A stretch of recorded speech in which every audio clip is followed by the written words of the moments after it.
And hello to you, and welcome to the Richard Nicholls podcast, the personal development podcast series that's here to help inspire, educate, and motivate you to be the best you can be. I'm psychotherapist Richard Nicholls, and this is episode 196. It's titled Daydreaming. And if you're ready, we'll start the show. Hey there, you beautiful people. It's a new month, and that means a new public episode, all ad-free and without a sponsor in sight.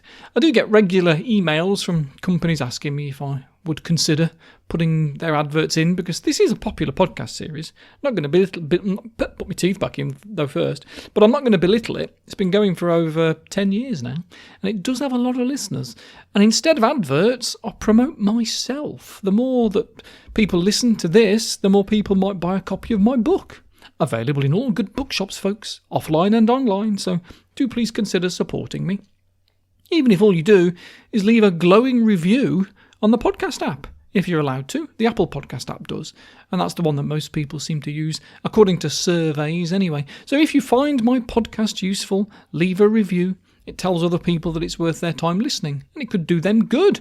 Of course, you could always become a patron on patreon.com if you like it so much that you want extra, just like Paul did last month, and Simon and Scott, Mo, Abby, Mark, Victoria, Carol and Veronica. You beauties, you came on board to get a new episode every Monday from me. With an annual discount, it's not much more than about £1 a week, and you get access to hours and hours and hours and hours and hours of stuff to help you keep your mental health in check.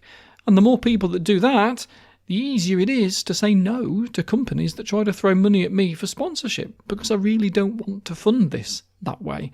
And anyway, we also use the Patreon fund for a lot of charitable stuff as well. Oh, which reminds me, a big shout out to Molly Claire Design, who on International Women's Day donated the proceeds from their sales to our therapy fund, as I arrange for free therapy for those that are struggling financially, you see. If they're not in a good place to be able to get therapy privately and there's too long a wait for NHS treatment, I have some therapists that contact me to fund their treatment. So it's no exaggeration that doing things like that, purely as a result of making this podcast, has literally saved lives. And that's alongside the food bank stuff that we contribute to and a few other charities besides. And this is because of you, dear patrons. And I mean it when I say thank you. Thank you, thank you, thank you, thank you, thank you. Anyway, that's enough sycophancy for one day, because I want to talk about daydreaming. Because people often frown about daydreaming as being unproductive. And yet at the same time, many people recognise that it improves creativity. And so I think there's a cultural problem going on here, because we live and work in a culture that seems to value productivity. We want to see results there and then. If someone's shoveling coal, then the more that they shovel, the hotter the furnace gets, and so on. But we forget that it took someone lying on their bed, staring at the ceiling, to figure out how to best dig the coal out or build the furnace. But daydreaming is a bit of a double-edged sword, because at best it can help you to become more creative or come up with ideas to help you sort out your garden, but at worst it can stop you from sorting out your garden at all, because you've spent 10 minutes staring out of the window wondering about the difference between a raisin and a sultana. So there are two types of daydreaming, aren't there? We have intentional mind wandering, and then we have what we'd probably call zoning out. And it's zoning out that's the problem, because it stops us from being present. Which, could stop us from sorting out the garden, but also stop you from enjoying the music you're listening to, or the play, the film, the TV programme, whatever you've paid good money to watch. It can mean you miss something wonderful that's right in front of you, because your head was still stuck at work, or in the past, or in the future. And it's really easy to slip into that frame of mind. There was a guy called Matt Killingsworth who, a few years ago, he wanted to use new technology to help him with the research side to his PhD, which was about what we do when we mind wander. Because we might not be able to change our reality right in front of us, but we can go anywhere in our minds.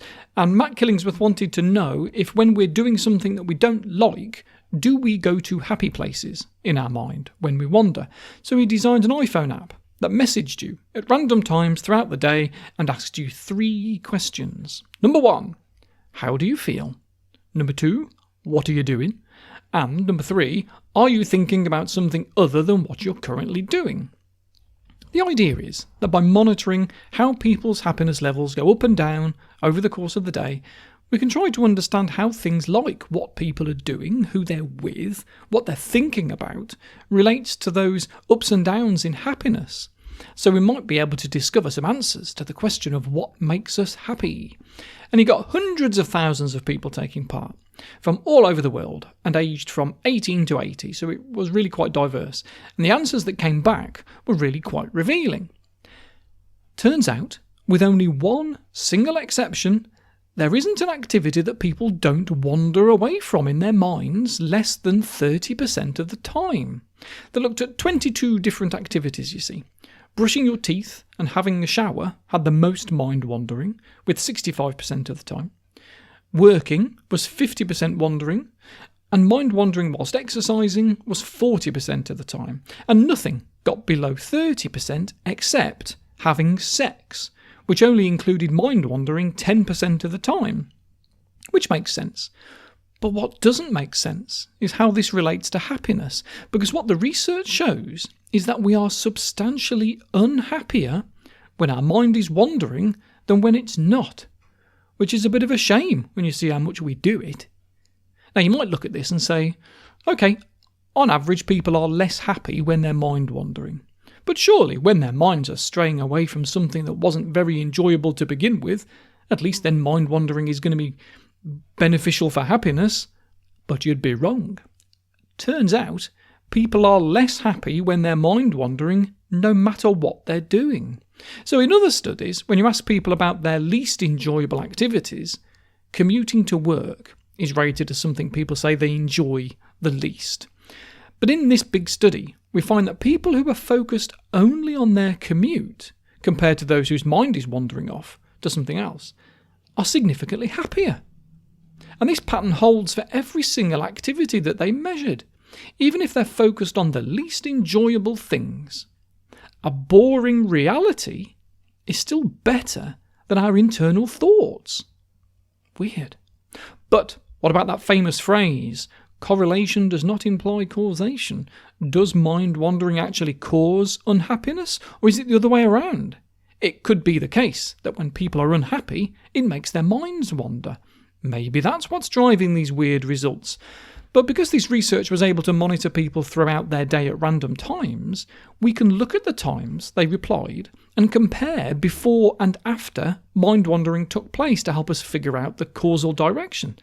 And it showed that there is a strong relationship between mind wandering now and being unhappy a short time later, showing us that it's the mind wandering that's causing people to be unhappy, not the opposite way around. Because in contrast, there's no relationship between being unhappy now and mind wandering a short time later.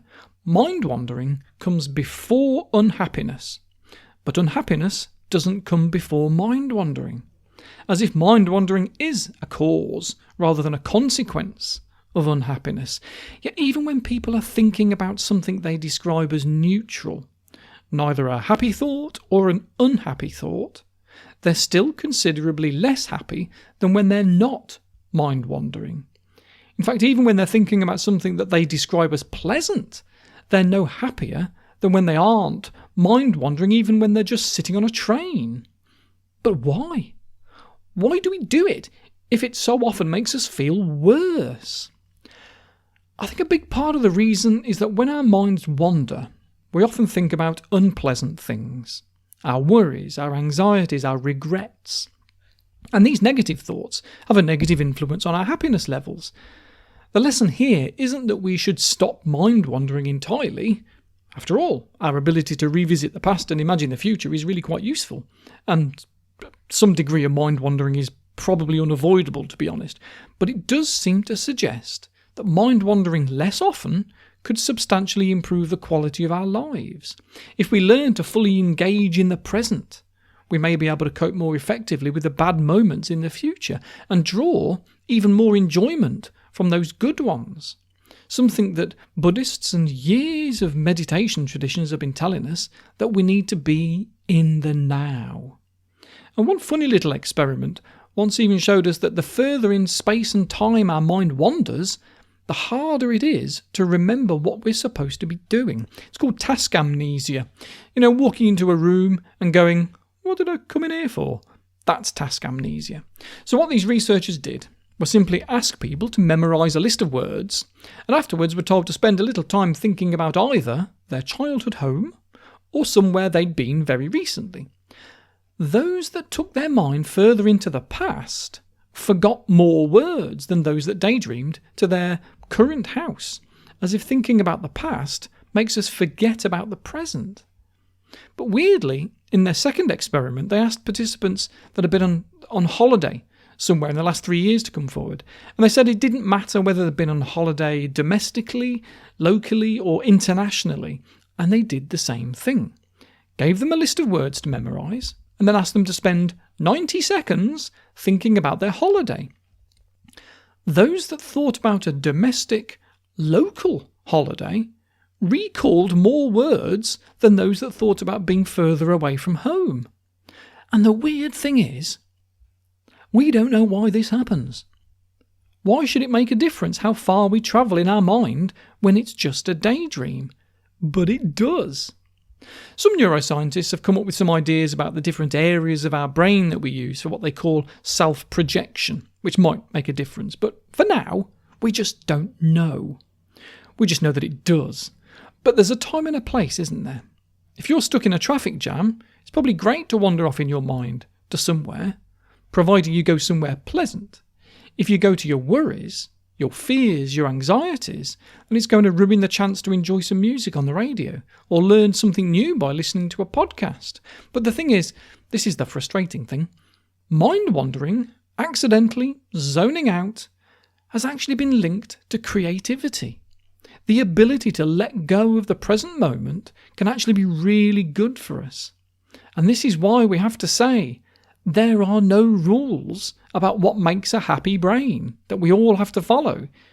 You have to do what works for you and your life.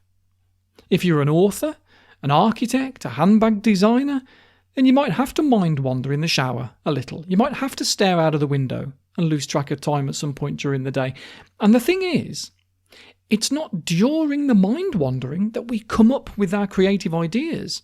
What the mind wandering does, what those daydreams do, is strengthen our ability to think outside of the box and come up with new ideas afterwards. There's a classic method called the alternative uses test. It's been kicking around since the 60s, and it's a great way of testing creative thinking by asking people to come up with as many uses for everyday objects as they can, things like a brick or a paperclip or a shoe. And what the mind-wandering researchers did was give everyone 2 minutes to come up with as many uses for one of these items as they could. And then they stop for 12 minutes. And then they have another go. And they see if they can come up with any more uses. And there were different groups that did different things for those 12 minutes. Some did a boring, repetitive task to induce mind wandering. Some did a memory test. Some just sat quietly. Some had no break and they had 4 minutes of creative testing instead. But with those that had paused before they started the second alternative uses test, they all filled out a quick questionnaire about where their thoughts had been for those 12 minutes, to see how much mind-wandering people really do and where they'd wandered to. Those that did the repetitive task and got bored, they did way more mind-wandering and then came up with loads more uses for those everyday items. But the interesting thing is that within the test they were asked to come up with uses for lots of different everyday items, but the creativity only went up in the second test if they had already been asked about the same object in the first test, and only if they'd been able to mind wander, even though in the questionnaire their mind wandering when they described it wasn't related to the task. They didn't mind wander to more uses for a shoe, they wandered to something else.